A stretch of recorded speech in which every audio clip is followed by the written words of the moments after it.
The first-class cabin hummed with the soft whir of engines, but the air turned icy when a sharp laugh cut through the silence. "You think you belong here," sneered a woman draped in a tailored suit, her diamond earrings glinting as she tilted her head. Her target, a middle-aged woman in a faded hoodie and jeans, sat quietly by the window, her face hidden under a baseball cap. The wealthy passenger's voice rose, dripping with mockery. "Did you win a contest? Or do they just let anyone sit up here now?" The cabin froze. Flight attendants paused mid-step. A businessman lowered his newspaper. The woman in the hoodie kept her gaze steady, her hands folded in her lap, calm, unflinching. But the silence stretched, heavy with discomfort. The entitled passenger wasn't done. She snapped her fingers at a flight attendant. "Get her out. She's ruining the ambience." Before anyone could move, a man stood up 2 rows behind them. Tall, with salt and pepper hair and a weathered leather jacket, he had been reading a book, unnoticed. His voice, quiet but firm, cut through the tension. "Ma'am?" He addressed the flight attendant but locked eyes with the wealthy woman. "I'd like to switch seats." Confusion rippled through the cabin. The flight attendant blinked. "Sir, this is first class. You're all ready." He held up his boarding pass. "I'd like to give my seat to the soldier sitting in economy. Row 23, seat F." A beat passed. Then he turned to the woman in the hoodie, his tone softening. "And if she stays, I'll take her seat." The wealthy woman's face flushed crimson. The cabin erupted in murmurs. The hoodie-clad woman finally lifted her head, revealing familiar hazel eyes, warm, tired, and unmistakably belonging to one of Hollywood's most beloved stars. A collective gasp filled the air. The man, now recognized as a globally adored actor known for his humility, simply nodded at her. No one spoke. No one could. The entitled woman sank into her seat, shrinking under the weight of dozens of judgmental stares. As the flight attendant hurried to arrange the seat swap, the Hollywood icon crouched beside the soldier in economy, shaking his hand. Back in first class, the actress finally smiled, a small, grateful curve of her lips, and whispered, "Thank you." But the real twist came when the soldier, a young man with a prosthetic leg, stepped into first class. The cabin burst into applause. The wealthy woman?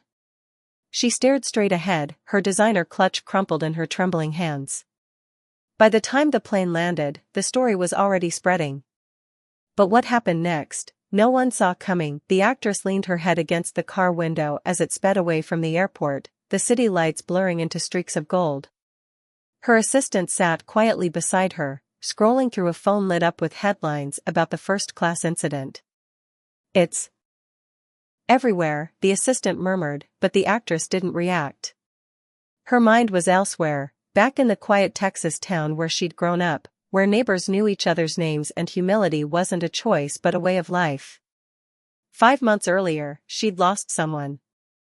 A partner of 15 years, a man who'd hated red carpets and flashy parties, who'd taught her to find joy in muddy hiking boots and sunsets over unphotographed lakes. His death had hollowed her out.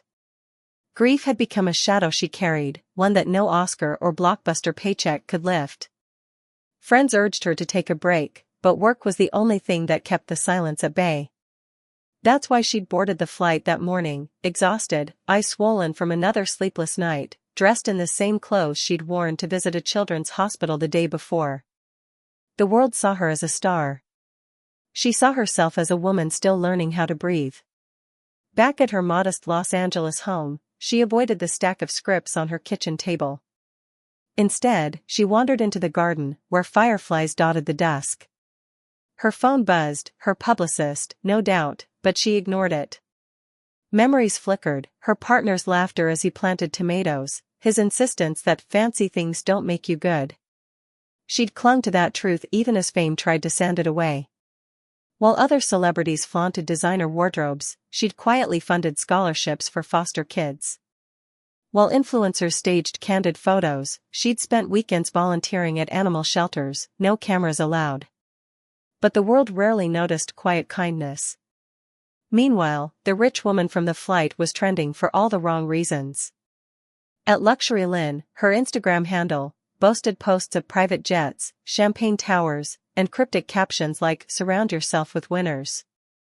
Followers fawned over her effortless glamour, unaware of the lawsuits buried in her past, a cosmetics company accused of exploiting factory workers, a messy divorce that left her ex-husband bankrupt. Her entire life was a performance, one she'd perfected to outrun her own ghosts. That night, the actress lay awake, replaying the flight. Not the humiliation, but the moment the Hollywood icon had stood up. She'd recognized him instantly, though they'd never met. Like her, he'd buried private sorrows, a sister lost to illness, a childhood steeped in instability. Unlike her, he'd mastered the art of disappearing, of living plainly in a world that screamed for more. A text chimed. It was her agent. "They want you on Morning Show USA tomorrow. To tell your side." She deleted it. But the rich woman wasn't ignoring her phone. In a penthouse suite overlooking the city, she paced, high heels clicking like metronomes. Her assistant cowered near the minibar. "Fix this," the woman hissed, throwing a tablet onto the couch. The viral video played on loop. Her sneering, the actress's quiet dignity, the icon's devastating kindness.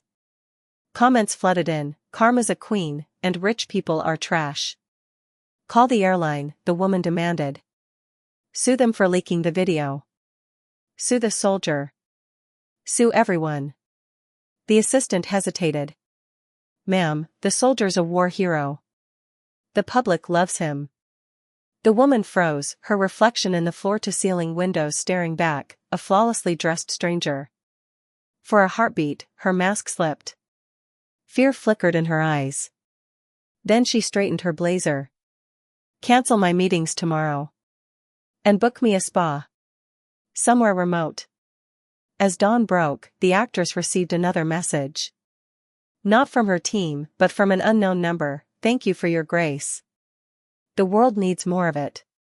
She smiled faintly, though she'd never admit it to a soul. Somewhere, the Hollywood icon sipped black coffee on his porch, his dog snoozing at his feet.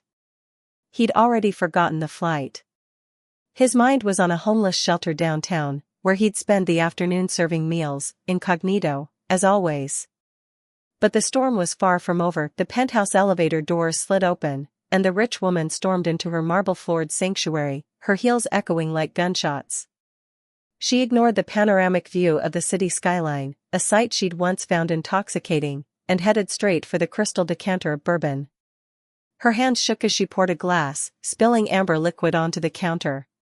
"Fix this," she demanded of her assistant, but the truth was, she'd spent a lifetime breaking things. 20 years earlier, she'd been a different person. Not kinder, but hungrier. Born in a cramped apartment above a laundromat, she'd clawed her way out of poverty with a mix of grit and cunning. Her first job? Selling counterfeit perfume to college students. By 25, she'd launched a cosmetics brand, promising luxury for every woman. The reality? Cheap lab-made serums packaged in gold-plated bottles, marketed to millennials drowning in credit card debt. She underpaid her factory workers, silenced whistleblowers with non-disclosure agreements, and slept soundly at night. But wealth hadn't filled the void. Her first marriage collapsed when her husband discovered she'd hidden millions in offshore accounts. The second ended when he demanded she sign a prenup. "You're a liability," he'd spat, and she'd thrown a vase at his head. After that, she stopped trusting anyone who didn't sign a contract. Now, pacing her penthouse, she glared at her phone. A notification flashed: "Investor call, 8 a.m. Her stomach churned. The deal, a partnership with a European skincare conglomerate, was her last shot at relevance. The company's CEO, a silver-haired Swiss tycoon, had praised her ruthless efficiency during negotiations. But that was before the video. Before the world saw her sneering at a woman whose net worth dwarfed her own. She dialed her lawyer. "Get the European team on the line. Now." "They've gone silent," the lawyer replied. The hashtag #CancelLuxuryLynn is trending in 6 countries. The CEO's daughter tweeted, "Well, you should read it." She didn't need to. She could imagine the insults: out of touch, bully, greedy. Words she'd weaponized against others, now aimed squarely at her. In a locked drawer of her desk, she kept a faded Polaroid. A younger version of herself smiled beside a man with kind eyes, her father, who'd died of lung cancer when she was 16. He'd worked 2 jobs, his hands perpetually stained with motor oil, and his last words to her had been, "Don't end up like me." She'd vowed not to. But now, staring at the photo, she wondered if he'd even recognize the woman she'd become. Her phone rang. The Swiss tycoon's name flashed on the screen. She steadied herself, slipping into the cool, clipped tone she reserved for men who thought they held power. "Klaus. I was just—" "Save it," he interrupted. "We're withdrawing. The board feels your brand no longer aligns with our values." The line went dead. For a long moment, she stood motionless. Then, with a scream, she hurled her phone against the wall. It shattered, scattering glass across the floor. Her assistant hovered in the doorway, clutching a tablet. "Ma'am? There's another problem." "What?" "The factory in Indonesia. The workers are striking. They've leaked payroll records to the press." The rich woman closed her eyes. She'd paid off inspectors, bribed officials, but she'd never factored in the rage of underpaid mothers stitching sequins onto handbags for pennies an hour. Now their faces flooded social media, hollow-cheeked, holding signs that read "Luxury Lynn starves families." "Call the security firm," she ordered. "Shut it down. Threaten lawsuits. Whatever it takes." But her assistant didn't move. "They've already unionized. And the actress tweeted about it." Of course she did. The rich woman's nails dug into her palms. That woman, humble, beloved, effortlessly virtuous, had somehow become the avatar of her ruin. She pictured her on the plane again, that infuriating calm, as if she'd already won. "Get out," she whispered. Alone, she sank to the floor, back against the cold marble. Her reflection in the shattered phone screen stared back, mascara smudged, hair disheveled, a crack splitting her face in two. Somewhere, in the city below, the Hollywood icon handed a sandwich to a shivering man outside a subway station. The actress scribbled notes for her new charity, her garden lit by dawn's first light. And the rich woman? She reached for the bourbon again, but her hand froze mid-pour. A memory surfaced, sharp and unbidden, her father's calloused hands lifting her onto his shoulders so she could see the 4th of July fireworks. "Look up, kiddo," he'd said. "Aim higher than this." She'd aimed higher. But somewhere along the way, she'd forgotten to look up. The Hollywood icon parked his motorcycle outside a weathered community center in East Los Angeles, its brick walls covered in murals of sunsets and children's handprints. He carried a cardboard box of donated blankets inside, nodding at the volunteers who greeted him by name. No one here called him a star. To them, he was just John, the quiet guy who showed up every Thursday with supplies and stayed to scrub floors. He'd learned the value of invisibility early. As a child, he'd moved constantly, following his mother's unstable career as a costume designer, sleeping in motel rooms and learning to disappear into the background. Fame, when it came, felt like a costume he could never take off. But here, in places where pain outshone glamour, he found peace. That afternoon, as he mopped the center's kitchen, his mind drifted to the actress from the flight. He'd recognized her grief instantly. It mirrored his own, the hollowed-out look of someone who'd loved deeply and lost. Years earlier, he'd buried his younger sister after a long battle with illness. She'd been his compass, the one who'd laughed at his first bad audition tape and told him, "You'll be great, but don't ever let it make you less." Her death had nearly broken him. He'd retreated from the world, donating anonymously to cancer research, driving hospice patients to appointments, anything to outrun the silence. A volunteer tapped his shoulder. "Phone's ringing in the office. Says it's urgent." He frowned. Only 3 people had that number. The voice on the line was strained but familiar, a filmmaker he'd worked with decades ago. "They found your sister's letters," the man said. "In an old storage unit. Thought you'd want them." His grip tightened on the receiver. His sister had written him weekly during her treatments, notes filled with doodles of dragons and inside jokes. He'd kept them in a shoebox until a flood destroyed his apartment in the 90s. Or so he'd thought. "Where are they?" he asked. "New York." "I'll messenger them." He hung up, staring at the peeling wallpaper.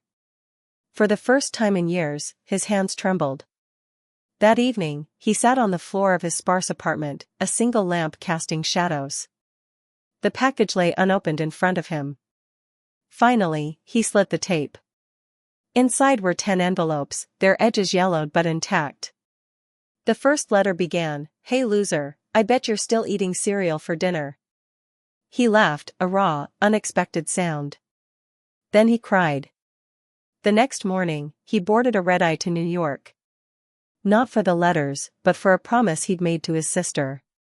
"If I kick the bucket," she joked, "build a dang library or something. But name it after your dog, not me." He'd never followed through, until now. In first class, he scribbled plans on a napkin, a literacy center in her honor, tucked away in a neighborhood where kids still played stickball in the streets. No press releases, no ribbon cutting, just shelves of books and a coffee machine that never emptied. As the plane descended, his phone buzzed.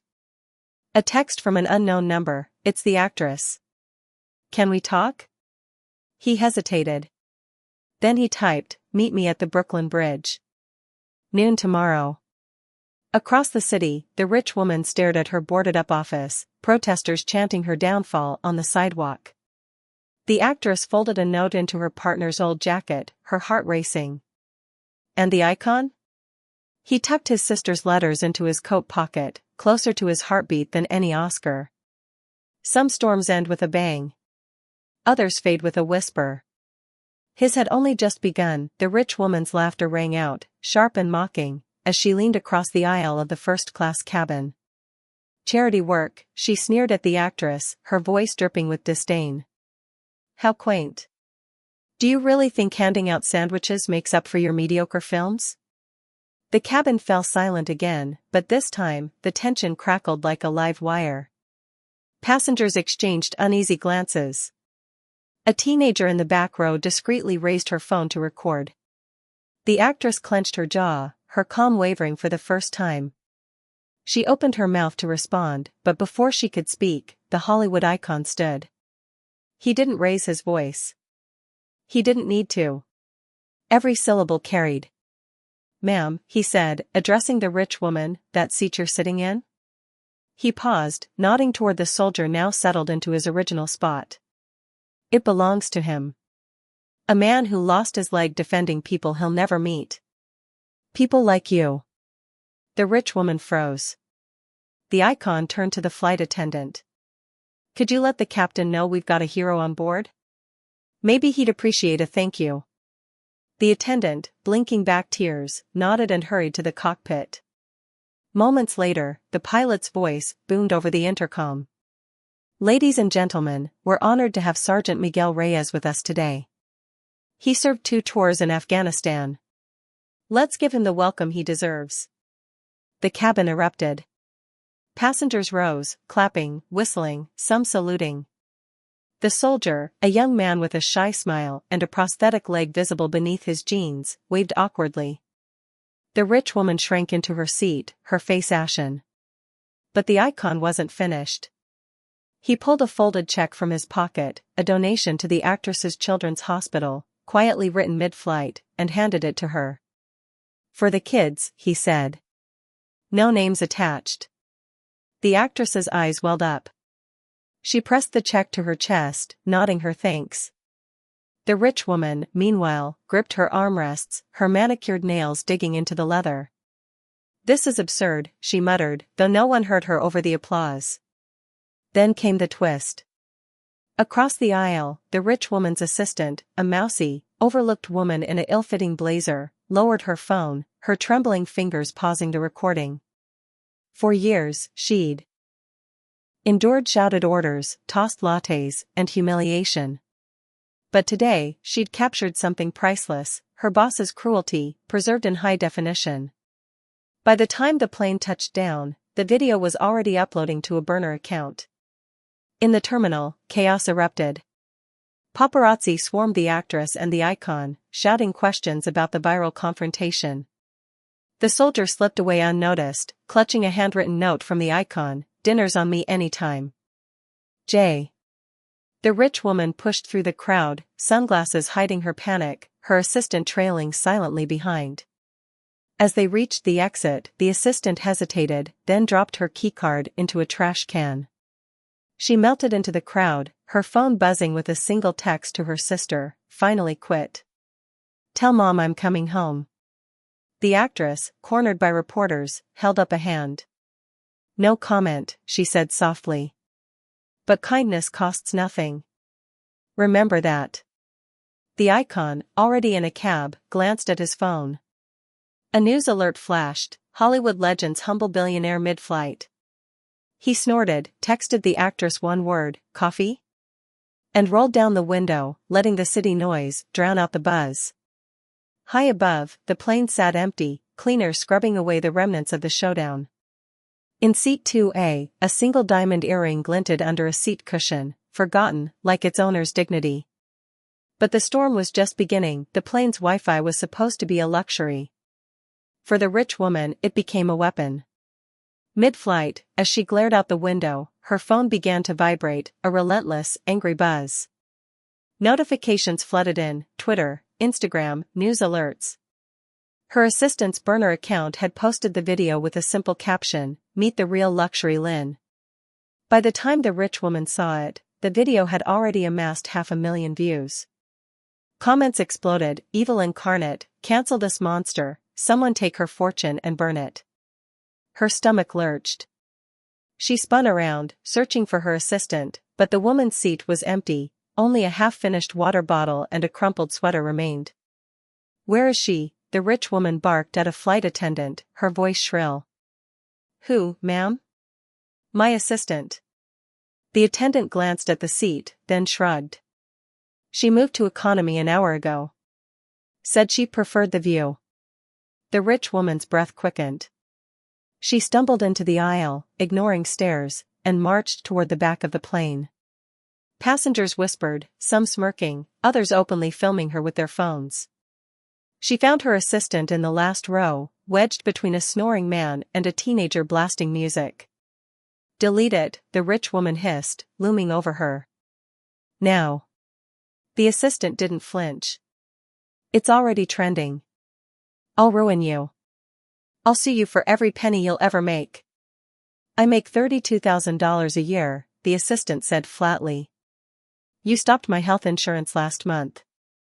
What else can you take?" The rich woman recoiled as if slapped.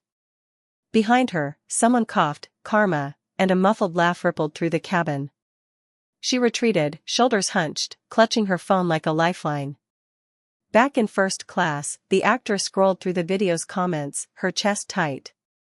The icon watched her, his brow furrowed. "You okay?" She nodded.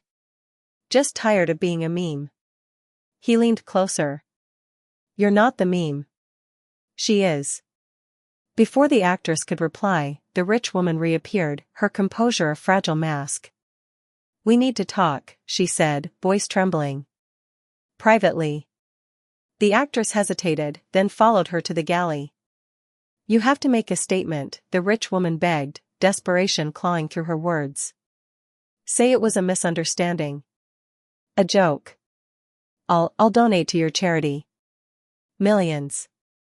The actress studied her, the smudged mascara, the quivering lips. For a heartbeat, she pitied her. Then she remembered the factory workers, the leaked payrolls, the soldier's stoic face as the cabin applauded. "No. Please. My company, it's all I have." The actress shook her head. "It's all you left yourself with." As she walked away, the rich woman crumpled against the galley wall, tears streaking her foundation. A flight attendant offered a napkin. She batted it away. Meanwhile, the internet dug deeper.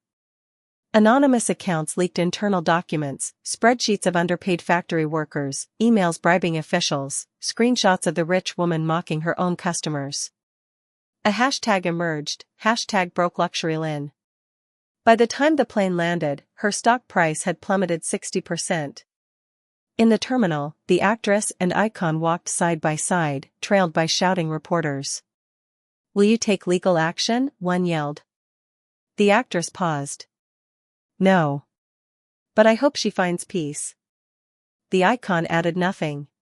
He simply placed a hand on her shoulder, a silent "well done," before vanishing into a crowd. The rich woman's exit was less graceful. Paparazzi swarmed her limo, cameras flashing as she tripped over the curb. Inside, she screamed at her driver to drive. Her phone rang non-stop: investors, lawyers, her ex-husband. She silenced it, staring at the city blurring past. That night, parked outside her darkened penthouse, she scrolled through the wreckage of her life. One notification stood out, an email from her father's old email address. Heart racing, she opened it. It was auto-generated, a calendar reminder he'd set decades ago: "Call my girl. Tell her I'm proud." She closed her eyes, the phone slipping from her hand. Outside, a street musician played a somber tune on a saxophone, the notes curling into the cold air like smoke. Somewhere, the assistant hugged her mother in a small suburban kitchen, the actress tended to her garden, and the icon fed stray cats behind the community center. And the world kept turning. The private jet hummed softly as it cut through the night sky, but the rich woman barely noticed. She sat alone in the cabin, her fourth glass of champagne untouched, staring at the city lights below. The pilot had asked twice if she needed anything. She'd ignored him. Her mind replayed the flight attendant's words from weeks earlier: "Start over." She hadn't. Instead, she'd rented this jet, fleeing to a remote island villa, a place she'd bought during her second divorce, a sanctuary she'd never visited. But halfway through the flight, panic clawed at her throat. She'd ordered the pilot to turn around. Now, circling Los Angeles with no destination, she felt trapped in her own life. A young flight attendant approached, her smile practiced. "Ma'am, we'll need to land soon. Is there somewhere you'd like to go?" The rich woman opened her mouth, but no words came. For the first time in decades, she had no demands. No threats. Just a hollow, gnawing silence. The attendant hesitated, then sat across from her, a breach of protocol. "I know who you are," she said gently. "My mom worked at your factory in Indonesia. She lost her job after the strike." The rich woman stiffened. "I don't discuss business with. She's a seamstress now. Makes prom dresses for teenagers." The attendant pulled out her phone, showing a photo of a woman laughing at a sewing machine, bolts of glittery fabric around her. "She's happier. Says she sleeps better." The rich woman stared at the photo. Her fingers twitched, aching to knock the phone away, to scream that she didn't care. Instead, she whispered, "Why are you telling me this?" "Because someone once gave me a second chance." The attendant stood, smoothing her uniform. "Let me know where to land." Alone again, the rich woman pressed her forehead to the window. Below, the Hollywood hills twinkled like fallen stars. One mansion stood out, a modest estate with a garden lit by string lights. Her house. The actress's. "Land there," the rich woman said suddenly, pointing. The pilot blinked. "Ma'am, that's a residential. I'll pay the fines." "Land." 20 minutes later, the jet roared over the actress's neighborhood, rattling windows and setting off car alarms. The actress herself ran outside, shielding her eyes from the wind, her old hoodie billowing. The jet touched down on a quiet street, barely missing a mailbox. The rich woman stumbled down the stairs, her designer dress snagging on the pavement. The actress stared, equal parts baffled and wary. "Are you insane?" "Probably." The rich woman swayed, the champagne finally hitting. I need to. Oh no." The actress caught her as she slumped. You're drunk. Not enough. Inside the actress's kitchen, the rich woman slumped at a cluttered table, her head in her hands. The actress brewed coffee in silence, her rescue dog sniffing the intruder's heels. Why here? The actress asked finally. You're the only person who didn't lie to me. The actress set down a chipped mug. That's a low bar. The rich woman sipped the coffee, black, bitter, real. I had a daughter, she blurted out. The actress froze. She's 24. I haven't spoken to her in a decade. The words tumbled out, raw and unfiltered. Her father got custody. Said I'd corrupt her. He was right. The actress sat down slowly. Why tell me this? Because you'll never see me again. The rich woman stood, her knees buckling. And because I'm sorry. Not for the plane. For everything. The actress studied her, the smeared eyeliner, the trembling hands. Sit down, she sighed. You're not flying anywhere tonight. In the guest room, the rich woman stared at a framed photo on the nightstand, the actress and her late partner, grinning on a hiking trail, mud splattered on their boots. She touched the edge of the frame, her throat tight. Downstairs, the actress texted the icon, she's here. Don't ask. His reply came instantly, need backup? No. Just coffee. As dawn broke, the rich woman found the actress in the garden, planting tulip bulbs. I'll go now, she said quietly. The actress didn't look up. You know where the door is. But as the rich woman turned to leave, the actress handed her a trowel. Make yourself useful. They dug in silence, the earth cool and forgiving under their hands. Neither spoke. Neither needed to. When the icon arrived hours later, he found them on the porch, dirt-streaked and exhausted, sharing a plate of burnt toast. He raised an eyebrow. Don't, the actress warned. He set down a bag of pastries. So. Who's dying? The rich woman snorted, a genuine, unguarded sound. The actress smiled. Somewhere, a factory worker hugged her daughter, a veteran polished his metals, and a flight attendant boarded a new plane, her head held high. And in a quiet garden, 3 broken people sat, for a moment, unbroken. The rich woman woke at dawn, her head throbbing. For a moment, she forgot where she was, the soft cotton sheets, the smell of fresh earth drifting through an open window. Then she saw it, a handwritten note on the nightstand. Coffee in the kitchen. Don't touch the roses. She wandered downstairs, finding the actress at the stove scrambling eggs, the icon leaning against the counter, slicing fruit. They fell silent when she entered.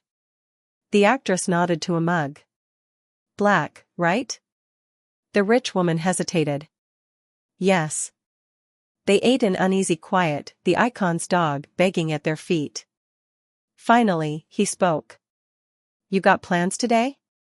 The rich woman stared at her plate. My lawyer's freezing my assets. The press is camped outside my penthouse. So, no. The actress pushed her chair back. Then you're helping me. She led them to a downtown warehouse, its walls covered in murals of children's hands. Inside, volunteers stacked boxes of school supplies, their laughter echoing. The actress tossed the rich woman a pair of gloves. Sort pencils. Pencils? Unless you'd prefer to explain tax fraud to CNN. The rich woman stiffened but grabbed a box. The icon smirked, hauling crates alongside teenagers in band t-shirts. Hours passed in a blur of splintered wood and sweat. The rich woman's blistered hands shook, but she kept working, soot-streaking her designer jeans. At lunch, a volunteer, a girl with pink hair and a nose ring, handed her a sandwich. You're her, aren't you? The plain lady. The rich woman froze. Yes. The girl shrugged. My mom says rich people suck. But you're here, so, she walked off, leaving the rich woman staring at her untouched meal. Across the room, the actress watched, her chest tight. She'd brought the woman here to test her, maybe to punish her. Instead, she saw flashes of someone else, a girl hunched over a counterfeit perfume stall, a daughter pleading for a mother's attention. That night, back at the house, the rich woman hovered in the doorway. "I should go." "Where?" the actress challenged. The rich woman had no answer.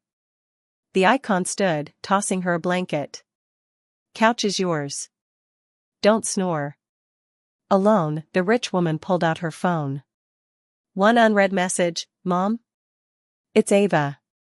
Her finger hovered. 24 years of silence. She typed, "I'm sorry," then deleted it. Tried again, "Can we talk?" Sent. Minutes later, a reply, "Who is this?" Her heart shattered. She hurled the phone into the garden. The actress found her there, knees to her chest, sobbing into the dirt. Without a word, she sat beside her. The rich woman choked out the truth: the custody battle, the letters returned unopened, the birthdays missed. "She doesn't even know my number." The actress said nothing. Just handed her a trowel. Weeds won't pull themselves. By moonlight, they worked. The rich woman's tears watered the soil. At midnight, the icon appeared, holding her retrieved phone. A new message glowed: "Prove it's you." He handed her a shovel. "Better start digging." The rich woman blinked. "What?" "Your factory in Idaho. The one that's empty. Donate it. Turn it into something." "Like what?" "A school. A clinic. A home." She stared at him, then at the actress. "Why are you helping me?"